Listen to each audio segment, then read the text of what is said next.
श्री सद्गुरुदेव की जय। विश्व गुरु वशिष्ठ महाराज की जय। प्रगट आत्मा राम की जय।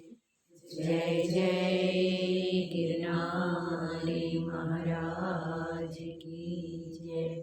जय जय गिरनारी महाराज की जय।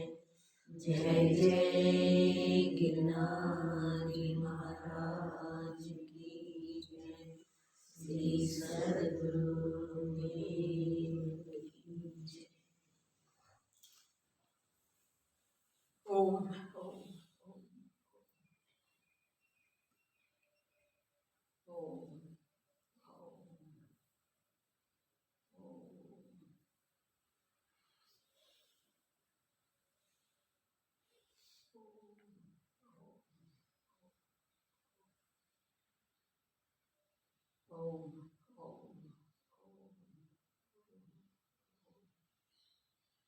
ओम।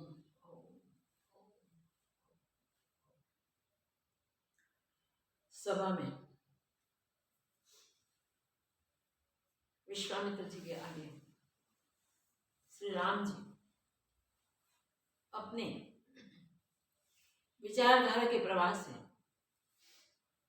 कैसे उसे वैराग्य हुआ वो बता रहे हैं और क्रमशः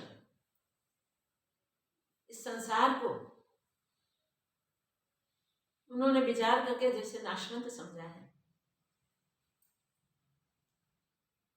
वो उसका अनुभव था, उसके विचार से उसको जो समझ में आया था वो था। इसलिए इस नाशवंत संसार से उनकी आस्था उठ गई थी। फिर आस्था क्यों उठी? संसार में ऐसा क्या है जिसके कारण राम जी की आस्था उठी? संसार में एक बात वो है कि जो भी है कुछ टिकने वाला नहीं। स्वप्न ब्रह्म जैसा है। जैसे स्वप्न आता है तो जैसे हम सब जैसे प्रवृत्ति इस जागृत जगत में करते हैं वैसे ही स्वप्न में करते हैं, वही अनुभव करते हैं। वो शॉर्ट टाइम के लिए होता है। इसलिए स्वप्नों से जगते हैं, निंद्रा टूटती है, तब पता चलता है कि झूठा है। ये जगत को झूठा समझने के लिए उसके लिए बहुत विचार करना पड़ता है, आगे पीछे मध्य में उसे देखना पड़ता है। तो हम सोचे पीछे था, महाप्रलय के समय तक जाए, पता चलेगा कि तब एक ब्रह्म सत्ता अपने आप में स्थित थी, दूसरा कुछ था ही नहीं। और देखिए कि आगे भी प्रलय तो आएगा, क्योंकि काल चला जा रहा है, जा रहा है, जा रहा है। तो आगे प्रलय आएगा। जब प्रलय आएगा तो अब ये संसार रहेगा, ये जगत रहेगा। वो हम विचारते हैं, तुरंत पता चलता है कि रहने वाला नहीं है। अब जो दिख रहा है वो ही संसार, न पहले था न पीछे रहेगा। अब दिख रहा है, उसे झूठा कैसे समझे? क्योंकि व्यवहार में सब अनुभूति भी होती है। जैसे स्वप्न में पहाड़ पे आदमी चढ़े और गिरे, तो पहाड़ पे गया, वहां से अपने आप को नहीं संभाल पाया, गिर गया। वो सारा दृश्य उसके अपने अनुभव का ही दिखता है। गिरा तो चोट लगी, खून बहा, ये सब उसको अनुभव होता है, दिखाई देता है। तो अनुभव होने के बाद भी वो सत्य नहीं है। कब समझेंगे? जब हम उसके लिए जग कर देखते हैं। तब कुछ थे, कुछ था ही नहीं, कुछ हुआ ही नहीं। अब तो सिर्फ यही सोए थे वो चार पाए, शरीर और जहां थे वो दृश्य, बस। इसके सिवा कुछ नहीं। तो जो सब देखा वो क्या? तो निश्चित है कि अपना अनुभव, हमें अनुभव हुआ है, मगर है ब्रह्म मात्र। ब्रह्म मात्र, भ्रांति के सिवा स्वप्न और कुछ नहीं है। इसी प्रकार ये बीचकालीन जो जगत में हमें भाषित होता है, जगत के व्यवहार जैसे वैसे वैसे चलते हैं, उसमें हम पैदा होते हैं। और ज्ञान न होवे तो इस जगत को वैसा ही वैसा सत्य समझ के हम उसमें शरीर से, प्राणों से छूट जाते हैं और शरीर से मर जाते हैं। तो जन्म और मृत्यु का अनुभव करते हैं, बीच में व्यवहारकालीन व्यवहार का अनुभव करते हैं। उसे झूठा समझने के लिए विचार करना पड़ेगा। आत्म विचार किए बिना इस जगत जैसा है वैसा वैसा समझ में नहीं आएगा। जब विचार करेंगे तब सत्य आत्म तत्व है। आत्मसत्ता के सिवा और कुछ सत्य नहीं, क्योंकि आत्मसत्ता पहले भी थी। महाप्रलय जब हुआ, महाप्रलय जब तक रहा और स्वर्ग की उत्पत्ति हुई, ये तीनों समय में आत्मसत्ता तो जैसे भी वैसे वैसे। महाप्रलय हो जाएगा तब भी वो तो वैसे वैसे। बीच में जो दिखाई दे रही है वो दृश्य रूप से मिथ्या है, मगर आत्मस्वरूप से देखो, ब्रह्म स्वरूप देखो तो सत्य है। हमें अनुभव ही करना है। मध्यकालीन जागृत जगत जो हमें भाषित होता है वो दिखने मात्र है, इस माया मात्र है। ये माया का फैलावा है, दिखने मात्र है, इससे ज्यादा कुछ नहीं है। तो उसको दिखने मात्र समझने के लिए, माया मात्र समझने के लिए, उसके लिए हमें उस ब्रह्म तत्व के साथ उसका विचार करना पड़ेगा। जब ब्रह्म तत्व सदैव रहता है और ये जगत दृश्यादिक वो उत्पन्न होते हैं और नाश को प्राप्त होते हैं, क्षण क्षण में वो नाश की और जगत जाता है। जगत के सब पदार्थ पैदा होते ही काल के मुख की ओर ही धंसते जाते हैं। काल हमेशा जीवात्मा को देख के ही बैठा होता है, कब मेरे तक पहुंचे और कब मैं इसका भोजन करूं। एक काल का कार्य है। तो जो काल के ग्रास होते हैं, जो काल के गाल में चले जाते हैं, वो सब नाशवंत है। तो देह सहित सब काल के ग्रास बनते ही हैं। आगे जो जा रहे हैं उसको हम देखें, पीछे जिनकी आयु बढ़ती जाती है, देखिए कहां जाते हैं। बालपन से युवा की ओर, युवा से वृद्धावस्था की ओर, और वृद्धावस्था से ये जीर्ण स्थिति मृत्यु की ओर। कुछ भी ठहरता नहीं, कुछ भी रहता नहीं, ये सब नाशवंत है। इस नाशवंत से हम जुड़ जाएंगे तो क्या होगा? सब कुछ नाशवंत है, उसके साथ हम जुड़ेंगे तो हम नाशवंत शरीर को ही अपना रूप मानते रहेंगे, अपने आप की पहचान नहीं कर पाएंगे। अपने आप की पहचान करने के लिए आत्मा के साथ जुड़कर उसका विचार करते करते करते करते नाशवंत को छोड़ते जाना है और शाश्वत से जुड़ते जाना है। जैसे जैसे हम नाशवंत को देखेंगे, ये नाश होने वाले हैं ऐसा समझेंगे, तुरंत उसकी और वैराग्य होगा। और जो शाश्वत है उसका चिंतन करेंगे, उसका विचार करेंगे, तो वो नित्य है, इसलिए उसके साथ हमारा चित्त जुड़ेगा। मगर चित्त कई जन्मों से विषयों में भटकता भटकता जगत को सत्य मानता मानता यहां तक इस देह में आ गया है। इस शरीर में पड़ा हुआ वो बिलाव जैसा है, देख रहा है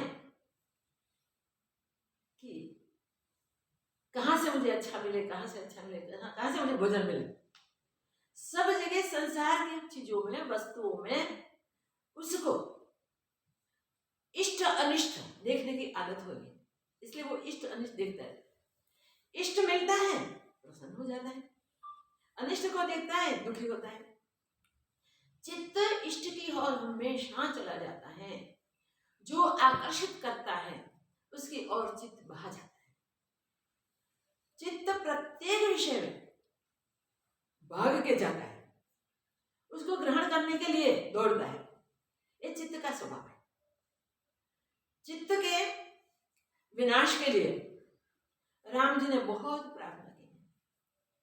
ये चित्त इतना भयंकर है जिसने हमें, ये चित्त ने हमें स्थिर रहने नहीं दिया। वो अस्थिर चित्त हमें भी अस्थिर कर देता है।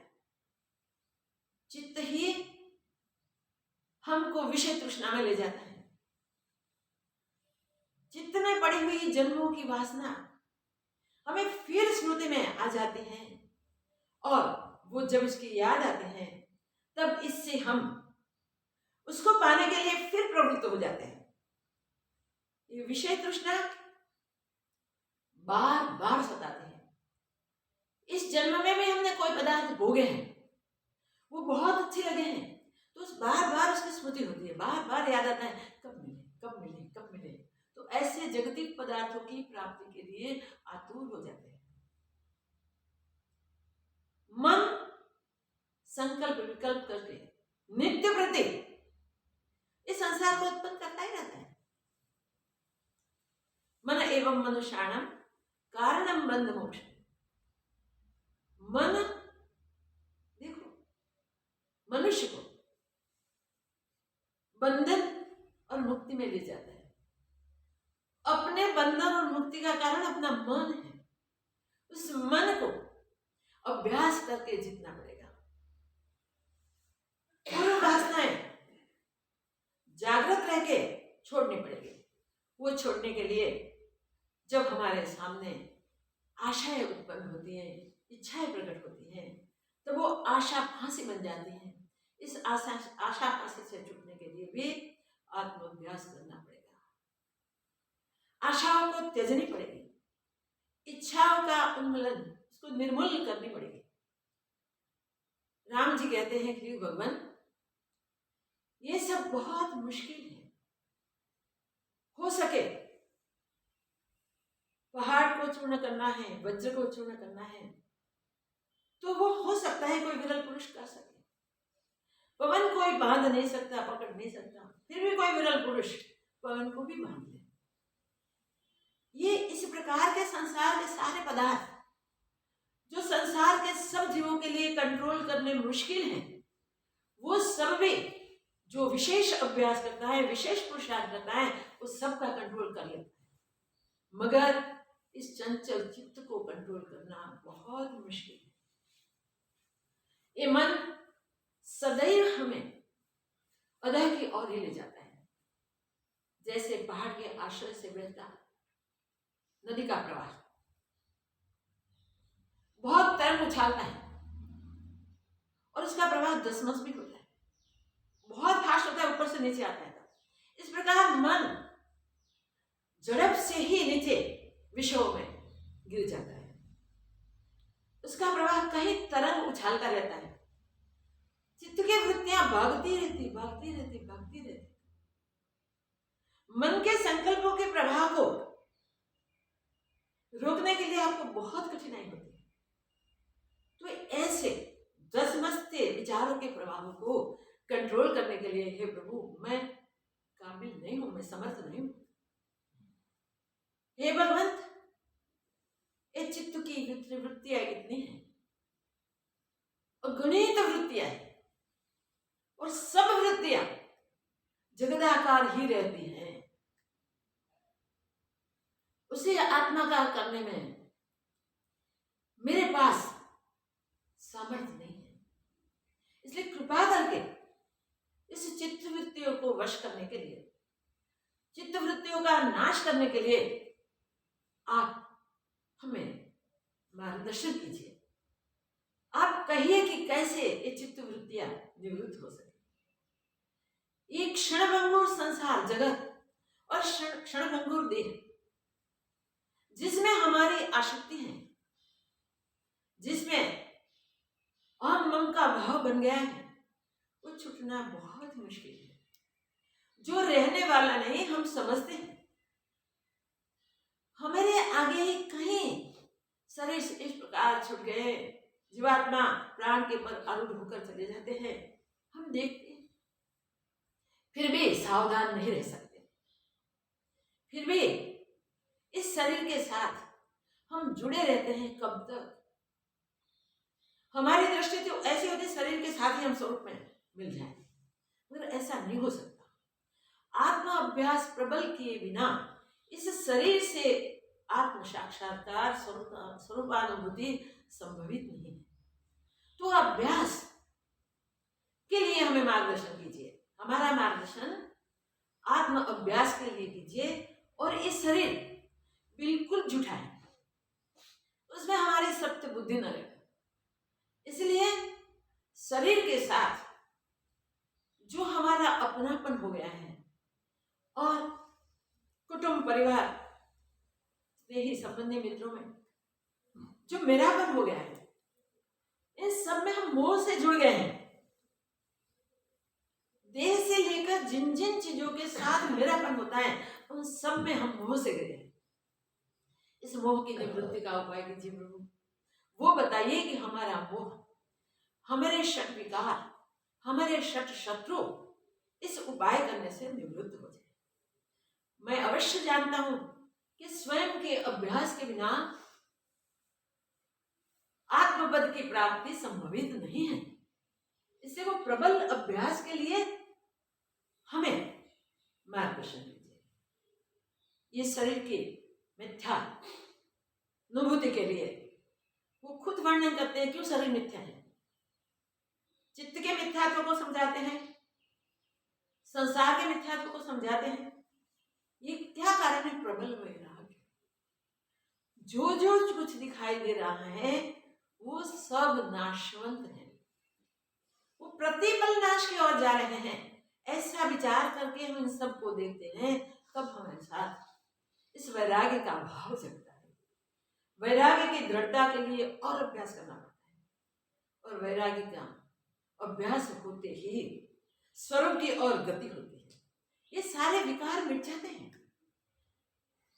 षट विकार देह के देखिए, देह का उत्पन्न होना, उसका जन्म होना, उसका होना, उसका बढ़ना, फिर उसका क्षीण होना, और धीरे धीरे उसका नाश होना।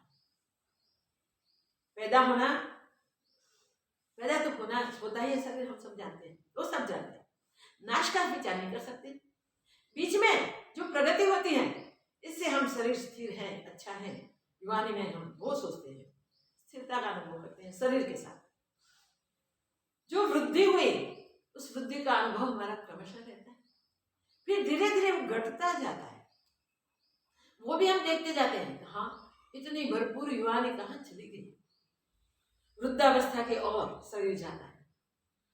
वृद्धावस्था में उसकी क्षीणता का अनुभव होता है, और जर्जरीभूत शरीर से कुछ नहीं हो सकता। युवानी में जब हम कर सकते हैं, तब कुछ किया नहीं। वृद्धावस्था में शरीर को रोग घेर के बैठ जाते हैं, अंग सब गलने को लग जाते हैं, ताकत होती नहीं। इसलिए जो उद्यम करना चाहिए, जो अभ्यास करना चाहिए, वो होना मुश्किल रहता है। तो ये जर्जरीभूत स्थिति आखिर इस शरीर को धीरे धीरे धीरे काल के मुख में ले जाके डाल देते हैं। मगर काल के मुख में पहुंचे तब तक विषय तृष्णा छोड़ती नहीं है। सर के मुख में मिड़क हुए और उड़ते हुए मच्छर को खाने की इच्छा करें, वैसे हमारी बेहाल स्थिति होती है।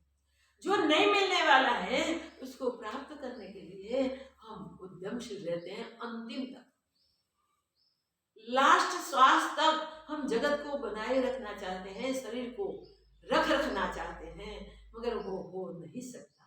इसलिए हे प्रभु, हमारा मार्गदर्शन कीजिए।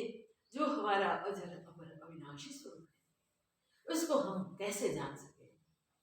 जब एक क्षण मंगूरता की बात हो रही है, चित्त के विनाश के लिए भी प्रश्न करते हैं।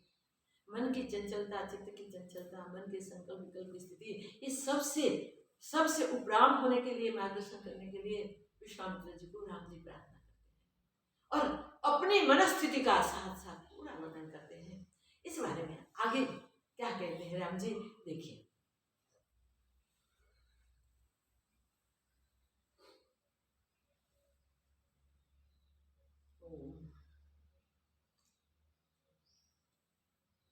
राम जी ने कहा, हे भगवान, ऐसी देह दुख का स्थान है। इष्ट के पाने से हर्षवान और अनिष्ट के पाने से शोकवान होती है। इससे ऐसे शरीर की मुझको इच्छा नहीं। ऐसे शरीर की मुझे इच्छा नहीं। इष्ट मिल जाए राजी राजी, अनिष्ट को कुछ आ जाए तो दुखी दुखी, ऐसा शरीर मुझे नहीं चाहिए भगवान। यह अज्ञान से उपस्थित है। हे मुनीश्वर, ऐसे अमंगल रूपी शरीर में ही अहमपन फूटता है। अमंगल रूपी शरीर है, उसमें अहमपन फूटता है और अज्ञान से शरीर उपजता है। ये रुधिर, हाड़, मांस आदि का थैला है और कुछ नहीं। सो दुख का कारण है। यह संसार में स्थित होकर नाना प्रकार के शब्द करता है। संसार में स्थित होकर ये देह, अमंगल देह, विविध प्रकार के शब्द करता रहता है, बोलता रहता है। जैसे कोठरी में बैठा हुआ बिलाव नाना प्रकार के शब्द करता है, वैसे ही अहंकार रूपी बिलाव देह में बैठा हुआ अहम अहम करता है। अहंकार का बिलाव देह में बैठा हुआ अहम अहम अहम करता है, चुप नहीं करता, चुप कदाचित नहीं रहता। हे मुनीश्वर, जो किसी के निमित्त शब्द हो वही सुंदर है, अन्यथा सर्व शब्द व्यर्थ है। किसी के लिए किसी का कल्याण हो, इसके लिए हम कुछ बोले तो ये बोलना चाहिए, इससे कुछ अर्थ सिद्ध होता है। बाकी सब बोलना अनर्थ का कारण होता है।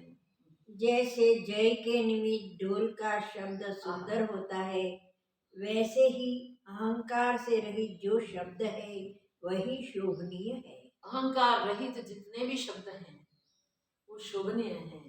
जैसे कोई विजय हुआ हुए और कोई ढोल बजावे तो ये बराबर है, अच्छा लगे, वो ढोल को सुनना भी अच्छा लगे। इस प्रकार ये कितना एप्रोप्रिएट दृष्टांत देते हैं।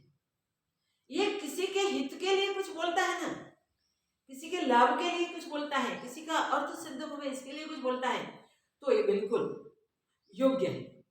बाकी सब बोलना अनर्थ का कारण होता है। इसलिए हम समझे विचारें कि बोलते समय 100 बार विचार करना है, जिससे किसी का भी अहित न होना चाहिए, अपना भी अहित न होना चाहिए, और सब शब्द व्यर्थ है। शरीर रूपी नौका भोग रूपी रेत से पड़ी है, इसीलिए इसका पार होना कठिन है। जब वैराग्य रूपी जल बढ़े और प्रवाह हो और अभ्यास रूपी पतवार का बल लगे, तब संसार के पार रूपी किनारे पर वैराग्य रूपी जल बढ़े, अभ्यास से आगे फिर बढ़ तो नौका फंसी हुई है रेती में। शरीर रूपी नौका भोग रूपी रेत में पड़ी है। भोग रूपी रेत में पड़ी है, देखिए वो फंस गई है उसमें। इसीलिए इसका पार होना कठिन है। वो पार नहीं हो सकती, इस रेती से निकल नहीं सकती।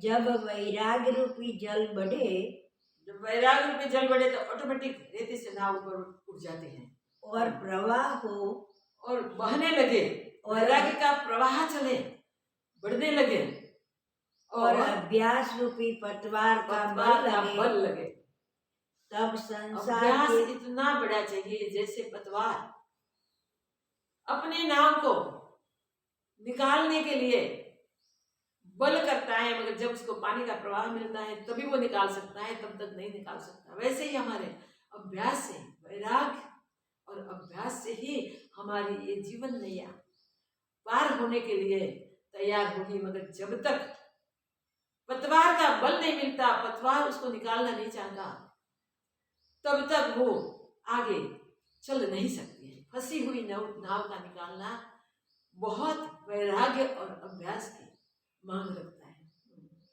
पतवार का बल लगे तब संसार के पार रूपी किनारे पर पहुंचे। और जब पतवार का बल मिलता है, हमारा अभ्यास होता है, वैराग्य रूपी जल बढ़ता है, तब ये शरीर संसार रूपी नौका से पार पहुंचता है। जीवात्मा शरीर के साधन से वहां पहुंच सकता है, नहीं तो पहुंच नहीं सकता। शरीर रूपी बेड़ा है जो संसार रूपी समुद्र और तृष्णा रूपी जल में पड़ा है। शरीर रूपी बेड़ा है, साधन करने का ही मिला है हमको। वो संसार रूपी समुद्र और तृष्णा रूपी जल में पड़ा है। संसार रूपी समुद्र है, बार बार रिपीट इसलिए करवाते हैं कि याद रहे। संसार रूपी समुद्र में तृष्णा रूपी, देखिए समुद्र में जल जो तृष्णा का है उसमें पड़ा है, जिसका बड़ा प्रवाह है और जो जल का बड़ा प्रवाह है, और भोग रूपी उसमें मगर है। उस समुद्र में भोग रूपी मगरमच्छ है, बड़े बड़े, जो शरीर रूपी बेड़े को पार नहीं लगने देते। इस शरीर रूपी बेड़े को वो पार नहीं लगने देते। जब शरीर रूपी बेड़े को वैराग्य रूपी वायु और अभ्यास रूपी पतवार का बल लगे, तब शरीर रूपी बेड़ा पार हो। वैराग्य रूपी वायु और अभ्यास रूपी बल मिले पतवार का, तब ये बेड़ा पार होता है। हे मुनीश्वर, जिस पुरुष ने उपाय करके ऐसे बेड़े को संसार समुद्र से पार किया है, वही सुखी हुआ है। जिस पुरुष ने अपने बेड़े को अभ्यास करके इस संसार समुद्र से पार कर दिया है, वो ही सुखी होते हैं। और जिसने नहीं किया वह परम आपदा को प्राप्त होता है। अगर ये कार्य नहीं करेंगे, ये बेड़े को पार नहीं लगाएंगे, तो परम आपत्तियां सहन करनी पड़ेगी, आपत्तियों से छुटकारा नहीं होगा। परम आपदा का कारण है अज्ञान में फंसे रहना, देह में पड़े रहना, एक को छोड़ के दूसरे में, दूसरे को छोड़ के तीसरे में, ऐसे परंपरा में भटकते रहना। वह उस बेड़े से उल्टा डूबेगा, क्योंकि उस शरीर रूपी बेड़े का तृष्णा रूपी छिद्र है। इस शरीर रूपी बेड़े से जो पुरुषार्थ नहीं करता, अभ्यास नहीं करता, उस बेड़े से ही डूबेगा, क्योंकि इसमें तृष्णा रूपी छेद है, जिससे पानी भर जाएगा। इसे पानी भर जाएगा, उसको डुबो देगा बेड़े को। इससे संसार समुद्र में डूब जाता है और भोग रूपी मगर उसको खा लेता है। वो संसार समुद्र में डूब जाता है, वो संसार समुद्र के भोग रूपी जो मगरमच्छ पड़े हैं वो उसे खा जाते हैं। यही आश्चर्य है कि देह अपना आप नहीं और मनुष्य मूर्खता करके आपको देह मानता है। ये शरीर अपना आप नहीं है, मगर मनुष्य मूर्खता करके अज्ञान से शरीर को अपना रूप मान लेते हैं, अपना आपा मान लेते हैं, और तृष्णा रूपी छिद्र करके दुख पाता है। तृष्णा रूपी छिद्र अपने बेड़े में कर देता है और इसे उसका बेड़ा डूब जाता है, उसकी नाव डूब जाती है, वो अपने आप को संभाल नहीं सकता। तृष्णा करके ही हम दुखी होते हैं। विषय तृष्णा को जिसने त्याग दिया उसका बेड़ा सनसनाहट पार हो जाएगा, क्योंकि उसका अभ्यास है, उसका प्रबल वैराग्य है और उसका अभ्यास है। अभ्यास से वो सामने किनारे फटाफट पहुंच जाएगा। भाई इसको पहुंचाओ, जल्दी करो, ये करने का है, इस करने के लिए ये बेटा दिया है ईश्वर ने, और ये इतनी बड़ी कृपा करके दिया है कि हम उसके काबिल थे ऐसे मानने का कोई कारण नहीं। कई लोग ऐसे कहते हैं कि मनुष्य शरीर मोक्ष का द्वार है। अच्छा, हमको मिला है तो हमने पूर्व में कोई कमाई की होगी इसलिए मिला होगा ना। भाई ऐसा गर्व करने की जरूरत नहीं, ये मिलने के बाद भी हम डूब सकते हैं, ये मिलने के बाद भी संसार चक्र में भवाट में भटक सकते हैं अगर सावधान न रहे तो। क्योंकि ईश्वर ने हम पर कृपा की है। महापुरुष हमें सावधान करने के लिए कहते हैं कि तुम्हारे कई जन्मों के कर्म जब इक्वल रूप में इकट्ठे हो जाते हैं तब ईश्वर कृपा करता है, और ईश्वर कृपा करके पुण्य और पाप रूपी दोनों कर्म से पुण्य में अपनी कृपा को रख देते हैं, फिर स्वतंत्र रूप से जीवात्मा को मनुष्य तन में भेज देते हैं। जाओ, ये ईश्वर की तो वही कल्पना है कि हम मनुष्य तन में गए तो मनुष्य तन में जाने के बाद ऐसा पुरुषार्थ करे कि मन के ईश्वर बन जाए, मन के मालिक बन जाए, मन के गुलाम न रहे, और मालिक वैसे बने कि हम नर तन को पाने के बाद नारायण तक पहुंच जाए, नारायण हो जाए, जीव मिट के शिव बन जाए। कितनी बड़ी ईश्वर की कृपा है, देखो तो सही। कृपा ये दी है तब हमें मनुष्य जन्म मिला है। तो ये मनुष्य तन बवाटवी में भव रण में से निकलने के लिए बेड़ा है।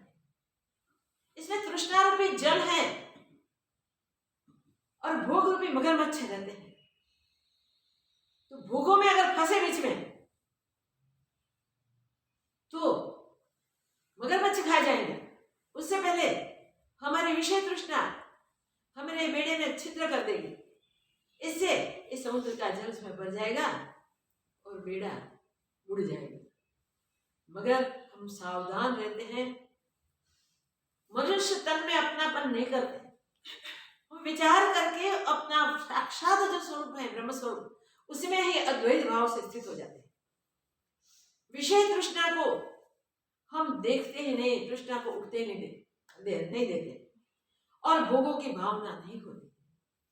कोई भी भोग में आकर्षित नहीं कर सके। और ये अभ्यास करते करते करते, ये पुरुषार्थ करते करते स्वाभाविक ही हम इस मनुष्य तन का सदुपयोग कर लेंगे। बहुत सागर से पार करने के लिए उसको नाव बना लेंगे, उसको बेड़ा बना लेंगे और सफलता से जिंदगी भर सावधान रहेंगे। यात्रा जब तक चलती रहे भव समुद्र में तब तक हमें हमेशा तृष्णा से उपराम रहना है। इच्छाओं को सदैव मिटा देनी है। कितने भी विषय प्रलोभन आ जाए संसार में तो भी उसकी ओर देखना भी नहीं है। सिर्फ हमारा लक्ष्य स्वरूप में स्थिरता, स्वरूप में दृढ़ता वो हो जाए तो ये क्षण भंगुर शरीर कहलाता है, वो भी शाश्वत स्वरूप का प्रदान करने वाला बन जाता है और हमारा कल्याण करने वाला बन जाता है। इसलिए मनुष्य जन्म श्रेष्ठ है।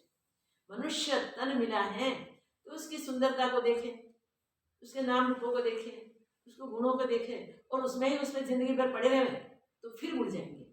ऐसे नहीं, भोगों में फंसना नहीं है, विषयों की तृष्णा नहीं है। वासनाओं से भटकते भटकते अभी भी हम तन में ही पड़े। वासनाओं का त्याग किए बिना, भोगेच्छाओं को निर्मूल किए बिना, तृष्णाओं को मिटाए बिना हमारी प्रगति नहीं हो सकती है। स्वरूप की ओर गति भी नहीं कर सकते। इसलिए राम जी कहते हैं कि हे भगवान, ये जो देह में सत्य बुद्धि हो गई है वो कैसे निवृत्त हो गई? चित्त बिजली जैसा चमकने वाला कैसे पकड़ में आ जाए, कंट्रोल में आ जाए? उनकी वृत्तियां किस प्रकार भगवदाकार बन जाए, आत्माकार बन जाए? कैसे करके इस मिथ्या संसार को मिथ्या ही समझे और सत्य को सत्य समझे? इसका दृढ़ अनुभव करके, विचार से तो पता चल ही गया है, विवेक जगा है। सत्य और असत्य के बीच सत्य क्या और असत्य क्या, असत्य छोड़ने के और सत्य को प्राप्त करने की उत्कंठा भी है। इससे इस सब से वैराग्य करते करते करते करते जब देह की ओर से भी वैराग्य हो जाएगा, तब हमारे चित्त, आत्मा का, हमारी वृत्तियां एक एक उठ के विषयों को छोड़ती जाएगी, विषयों को नहीं देखेंगी और आत्मस्वरूप में स्थिर हो जाएगी। इस प्रकार के अभ्यास से, इस प्रकार के अभ्यास की आप युक्ति बनाइए, हमें युक्ति बताइए, हमारा मार्गदर्शन कीजिए, क्योंकि ये सब करने के लिए मेरा बल अकेला काम नहीं लगेगा। इसमें आपकी कृपा, आपका मार्गदर्शन, आपकी युक्तियां मुझे जरूरी है। हम भी वो सावधानी रखें, जहां से ये परम बोध प्राप्त होवे वहां से अवश्य प्राप्त करें। इसके लिए संत जनों का संग, गुरुजनों का संग, सत शास्त्रों का अभ्यास और अपना जीवन इसके अनुसार बनाना, व्यवहार को शास्त्र सम्मत रूप से बनाना है। इस वैराग्य को, अब तो वैराग्य की भूमिका हम चल रहे हैं, उस प्राप्ति का लक्ष्य बना के, स्वरूप प्राप्ति का लक्ष्य बना के, आत्म प्राप्ति के लिए ज्वलंत जिज्ञासा रख के, मिथ्या संसार को जिसने हमें बंधन कर रखा है उससे मुक्त होने के लिए, समस्त संसार के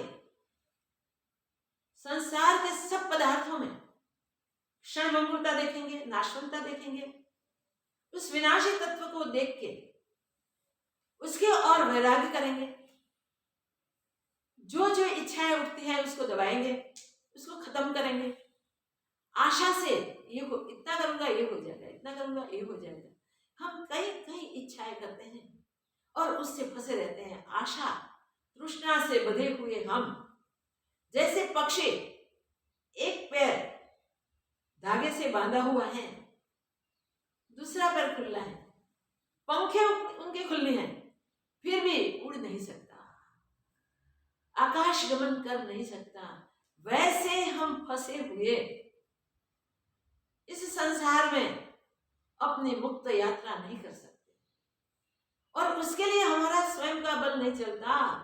धागे, जिस धागे से हम बंधे हैं, उस धागे को काटने के लिए महापुरुष हो, युक्ति चाहिए, प्रयुक्ति चाहिए, मार्गदर्शन चाहिए और हमारा अभ्यास चाहिए। इस सब इकट्ठा होगा तो ये सब छूट जाएगी। तो इस देह रूपी बेड़े से हम बवाटड़ी से तर जाए और उसमें पतवार को साथ में रखें, जो हमें पार लगा देवे। कितने भी बीच में भ्रमर आवे, कितने भी बड़े तरंग होवे, ये होवे, इस सबसे बचने की युक्तियां उस पतवार से। इसलिए हे प्रभु हमारे पतवार बन जाओ, हम कहते हैं, हमें पार लगा दो हमारे नाव को। हम यही प्रार्थना करते हैं। राम जी हमारी ओर से प्रार्थना कर रहे हैं, अज्ञान का अंगीकार करके ये ज्ञान प्राप्ति के लिए शिष्य बन के बैठे हैं। हमारे लिए हमारी भूमिका वो अदा कर रहे हैं। अब इस वैराग्य को प्रबल करने के लिए विश्वामित्र जी राम जी के सुन रहे हैं और युक्ति बताने वाले हैं। शरीर रूपी वृक्ष है, उसमें भुजा रूपी शाखा, अंगुली पत्र। शरीर रूपी वृक्ष में भुजा रूपी शाखा है, अंगुलियां सब पत्र है, जंगा उसका खंभ है। मांस रूपी अंदर की भोग वासना, मांस जड़ भोग वासना है, जो जड़ करके अंदर बैठी है, भीतर में बैठी, झाड़ को पूरा पकड़ के बैठी है। और सुख दुख उसके फल है, सुख दुख उस पे फल लगते हैं। तृष्णा रूपी गुण उस शरीर रूपी वृक्ष को खाता रहता है। तृष्णा रूपी गुण उस शरीर रूपी वृक्ष को नित्य प्रति खाता रहता है। जब उसमें श्वेत फूल लगे तो नाश का समय आता है। जब श्वेत फूल लगते हैं, बाल श्वेत हो जाते हैं, तब नाश का समय निकट आ जाता है, अर्थात मृत्यु के निकटवर्ती होता है। शरीर तो नाश का समय, शरीर रूपी वृक्ष की भुजा रूपी शाखा है और हाथ पांव पत्र है। हाथ पांव सब उसके पत्र है। टखने इसके गुच्छे और दांत फूल है। टखने उसके गुच्छे हैं, दांत है उसके फूल हैं। जंगा स्तंभ है और जंगा कर्म जल से बढ़ जाता है। कर्म जल से सिंचा जाता है, इससे वो बढ़ता है। जैसे वृक्ष से जल चिट्टा निकलता है, वैसे ही जब शरीर के बारा निकलता रहता है। शरीर के द्वारा भी ऐसा सब निकलता ही रहता है। लाल देखो, लीट देखो, मलमूत्र देखो, सबसे निकलता ही रहता है। वृक्ष से भी एक जगह अगर काट कर दो तो उसका रस निकलता रहता है, इसे गौन बनता है इसका। इसमें तृष्णा रूपी विष से पूर्ण सर्पिणी रहती है। ऐसे इस वृक्ष में, देह रूपी वृक्ष में तृष्णा रूपी सर्पिणी रहती है, उसको लपेट के बैठी हुई होती है। जो कामना के लिए इस वृक्ष का आश्रय लेता है तो तृष्णा रूपी सर्पिणी उसको डसती है। कामना को पूर्ण करने के लिए जो इस वृक्ष का आश्रय लेते हैं, अपनी इच्छाओं को पूर्ण करने के लिए इस शरीर का उपयोग करना चाहता है, तो वहां तृष्णा रूपी सर्पिणी उसको काट जाती है, दंश कर देती है, और उस विष से वह मर जाता है। और उस सर्पिणी के विष से वो मर जाता है। तो तृष्णा, विषय तृष्णा सर्पिणी जो विष से भरी हुई है वो है। तो ऐसी तृष्णा नहीं होनी चाहिए, ऐसे विष से हमें मरना नहीं है। कोई अगर कहे कि दूध पाक कितना बड़ा बना है, 1000, 1500, 2000 आदमियों के लिए बना हो, और इसमें एक छिपकली गिर गई है, कोई खाएगा? कुछ वो देखने की कोशिश करेगा कि अंदर है नहीं है। विष मारने वाला है, इतना निश्चय हो जाता है तो फिर उसकी ओर देखता भी नहीं। इस प्रकार तृष्णा विष, विष से भरी हुई सर्पिणी है और दसे बिना रहती नहीं है। इसलिए अष्टावक्र जी ने भी जनक महाराज को कहा, मुक्तिम इच्छसि हेतात विषयान विषवत त्यज। विषयों को विष तुल्य जान के उसका त्याग कर। अगर मुक्ति चाहिए, स्वरूप में स्थिति चाहिए, तो विषय तृष्णा का त्याग हो जाना चाहिए। हे मुनीश्वर, ऐसे अमंगल रूपी शरीर वृक्ष की मुझे इच्छा नहीं। ऐसे अमंगल रूपी ये शरीर वृक्ष मुझे नहीं चाहिए भगवंत। हे मुनीश्वर, मुझे इस शरीर की इच्छा नहीं है। यह परम दुख का कारण है। ये शरीर परम दुख का कारण है। कितना भी सुंदर शरीर हो, मगर परम दुख देने वाला है। जब यह पुरुष अपने परिवार अर्थात देह, इंद्रिया, प्राण, मन, बुद्धि और इनमें जो अहम भाव है उसका त्याग करे, उसमें जब अहम भाव पुरुष का हो गया, उसका जब त्याग करे तब मुक्ति हो, अन्यथा मुक्ति नहीं होती। तब वो मुक्त हो सकता है, तब तक मुक्ति संभवित नहीं है, अन्यथा मुक्ति नहीं होती है। तो क्या करना है? बिल्कुल क्लियर बोल दिया राम जी ने। उपाय बताइए प्रभु अभ्यास का। ऐसी प्रार्थना करते करते भी वो उपाय बताए, इससे ही होता है, इसके बिना नहीं होगा। कितना स्पष्ट क्लियर दिखाई देते हैं कि राम जी गुण ज्ञानी है, तो ही वो किस उपाय से हम बच सके वो बता सके। हे मुनीश्वर, जो श्रेष्ठ पुरुष है वे पवित्र स्थान में ही रहते हैं। श्रेष्ठ पुरुष हमेशा पवित्र स्थानों में ही रहते हैं, अपवित्र में नहीं रहते।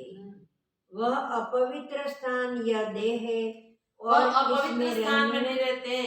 वह अपवित्र स्थान सबसे अपवित्र, ज्यादा अपवित्र अगर कोई है तो ये देह, इसलिए उसमें महापुरुष नहीं रहते हैं। इसमें रहने वाला भी अपवित्र है। उसमें जो रहने वाला होता है वो अपवित्र होता है। इस शरीर में रहने वाला अपवित्र है, इसलिए महात्मा पुरुष शरीर में नहीं रहते, स्वरूप में ही रहते हैं। आस्था रूपी इस घर में ईंटे है, रुधिर। आस्था रूपी शरीर में आस्था ईंटे है, इस शरीर में आस्था रूपी इस घर में ईंटे है, रुधिर, मूत्र और विष्ठा का गारा विष्ठा का उसमें गारा लगाया हुआ है। ये घर कैसे चुना गया है वो बता दे। और मांस की कलगी की है, उसमें मांस की कलगी की हुई है।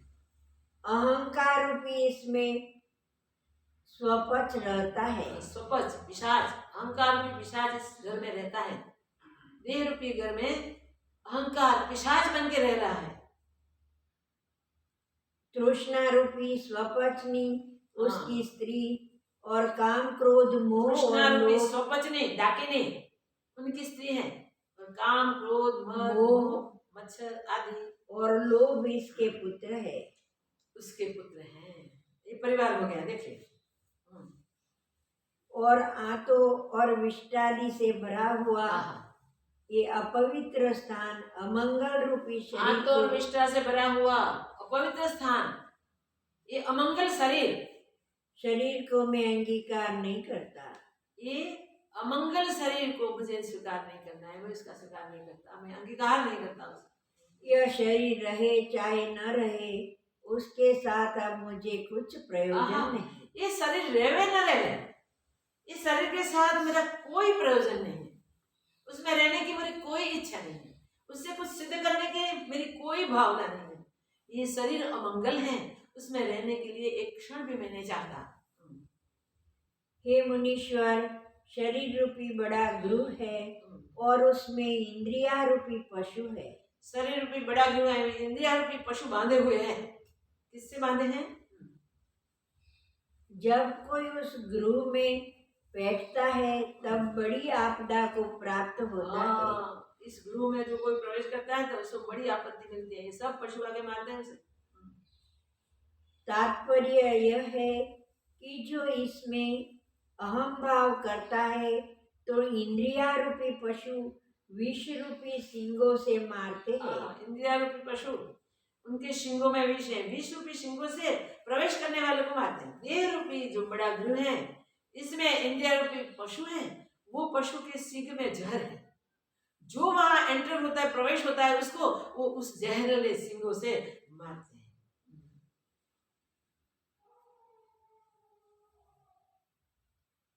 हे मुनीश्वर, शरीर रूपी बड़ा गृह है और उसमें इंद्रिया रूपी पशु है। जब कोई उस गृह में बैठता है तब बड़ी आपदा को प्राप्त होता है। तात्पर्य यह है कि जो इसमें अहम भाव करता है तो इंद्रिय रूपी पशु विष रूपी सिंगों से मारता है और तृष्णा रूपी धूली उसको मलिन करती है। तृष्णा रूपी धूली उसको दूसर कर देती है, मलिन कर देती है। हे मुनीश्वर, ऐसे शरीर को मैं अंगीकार नहीं करता। हे मुनीश्वर, ऐसे शरीर का मैं स्वीकार नहीं करता जिसमें सदा कलह रहती है, जिसमें सदैव कलह ही रहता है और ज्ञान रूपी संपदा प्रवेश नहीं होती। ज्ञान रूपी संपदा इस शरीर में प्रवेश नहीं करती। ऐसे अमंगल शरीर को मुझे उसकी इच्छा ही नहीं, मैं उसका अंगीकार ही नहीं करता। उससे कोई मेरा स्वार्थ नहीं, मेरा कोई प्रयोजन नहीं शरीर का, इसलिए शरीर को मैं स्वीकार नहीं करता। शरीर रूपी गृह में तृष्णा रूपी चंडी स्त्री रहती है। तृष्णा रूपी चंडी स्त्री ये शरीर रूपी गृह में रहती है। वह इंद्रिय रूपी द्वार से देखती रहती है। इंद्रिय रूपी द्वार से देखती रहती है और सदा कल्पना करती रहती है। वहां देखती देखती वहां कल्पना ही सदैव करती रहती है कि उसमें सम दमादिक संपदा का प्रवेश नहीं होता। वो इतनी अल्लट है कि शाम दमादिक संतोष आदि का प्रवेश नहीं होने देती। ऐसे शरीर में शाम दम संतोष शांति ये मुदिता आदि गुण प्रवेश नहीं कर सकते। उस घर में एक सुषुप्ति रूप शैया है। जब उसके ऊपर वह विश्राम करता है तब वह कुछ सुख पाता है। जीव वहाँ एक शैया है। कैसी शैया है? सुषुप्ति रूप। निद्रा में चला जाता है ना, तब उसमें शांति होती है, बाकी तो वहाँ शांति होती ही नहीं। उस शैया में जाके जब विश्राम करता है तब उसे कुछ शांति मिलती है, थोड़ी सी शांति। फिर जगह फिर वही तूफान, वही परेशानियां। परंतु तृष्णा का परिवार अर्थात काम क्रोधादिक विश्राम नहीं करने देते। वहाँ विश्राम करने को तो जाता है मगर उसको विश्राम नहीं करने देते। काम क्रोधादिक तृष्णा का परिवार है, वो परिवार चारों ओर से कोलाहल करके उसको निद्रा से जगा देते हैं।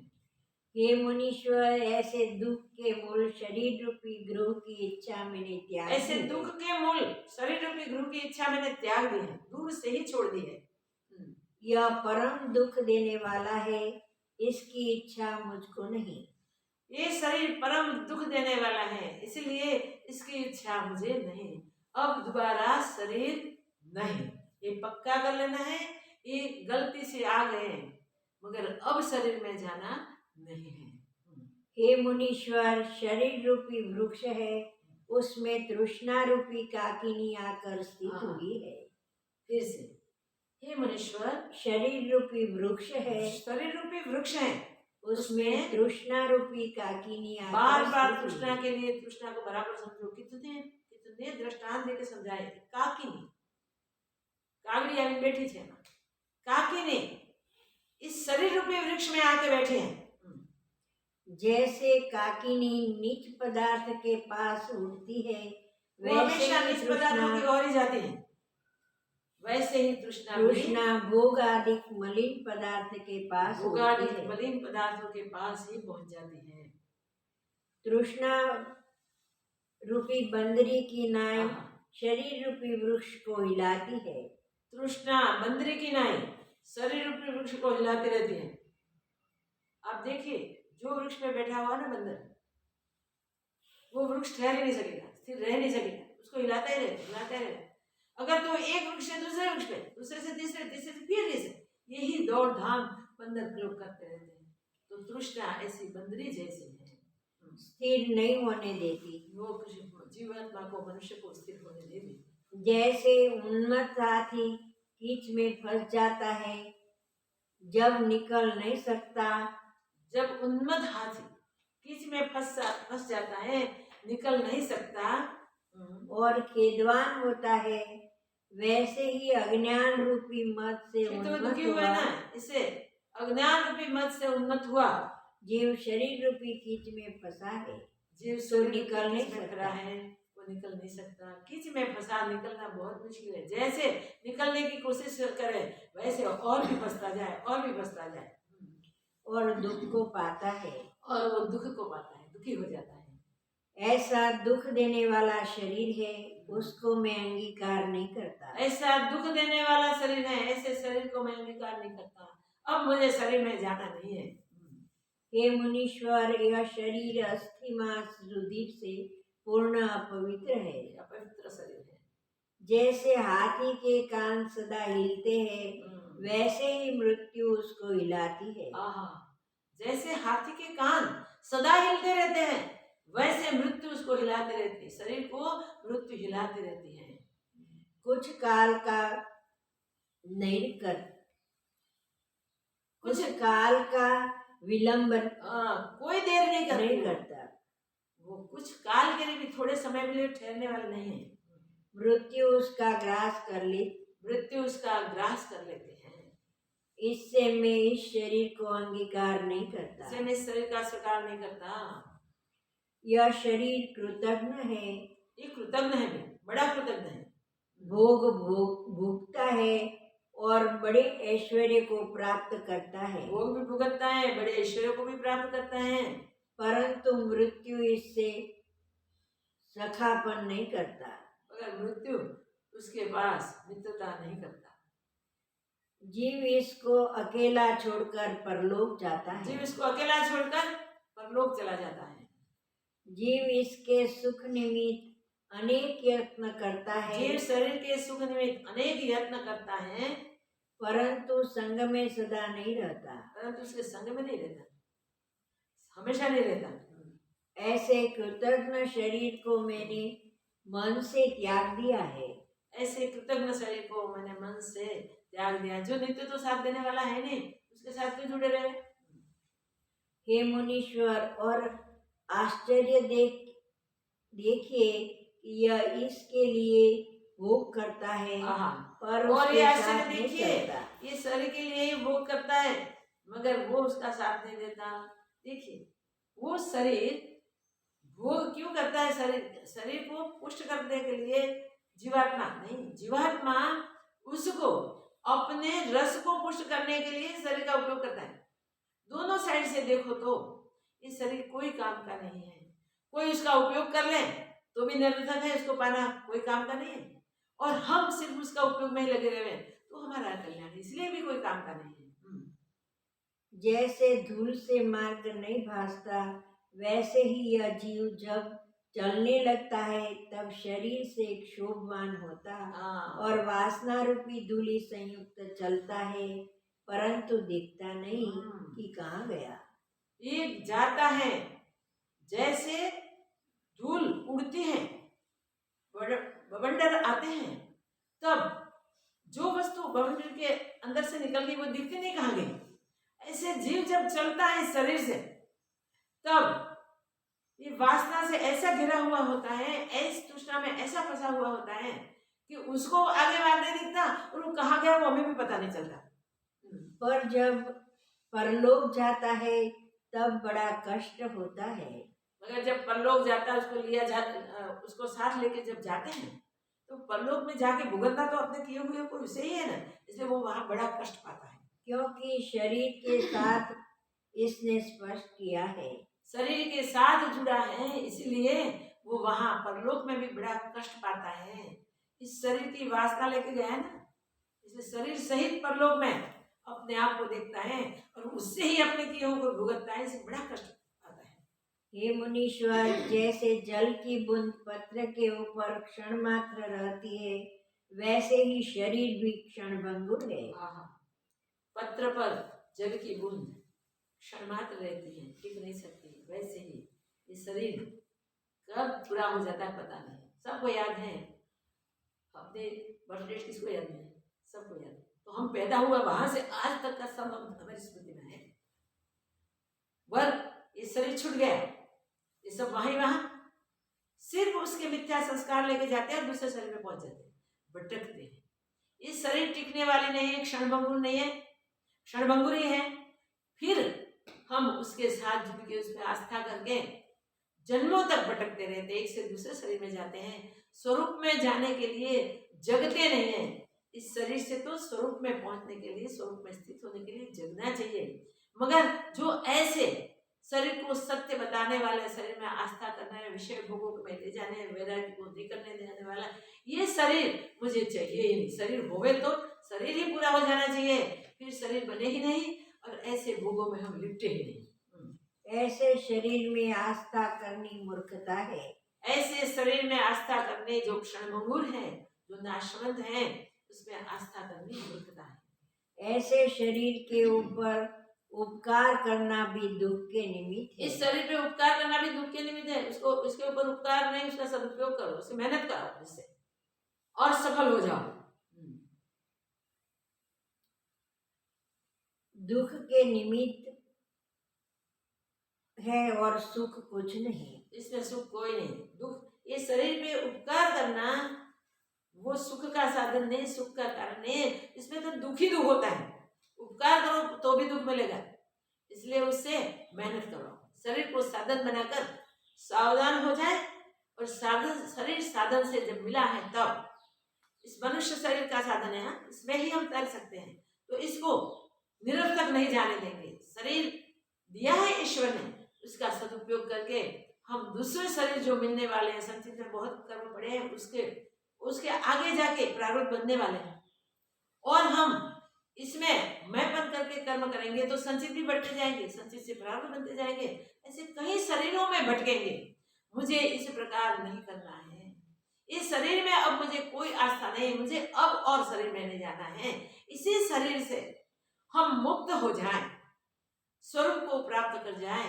इसलिए हे मुनीश्वर, हमें उपाय बताइए, हमारा मार्गदर्शन कीजिए।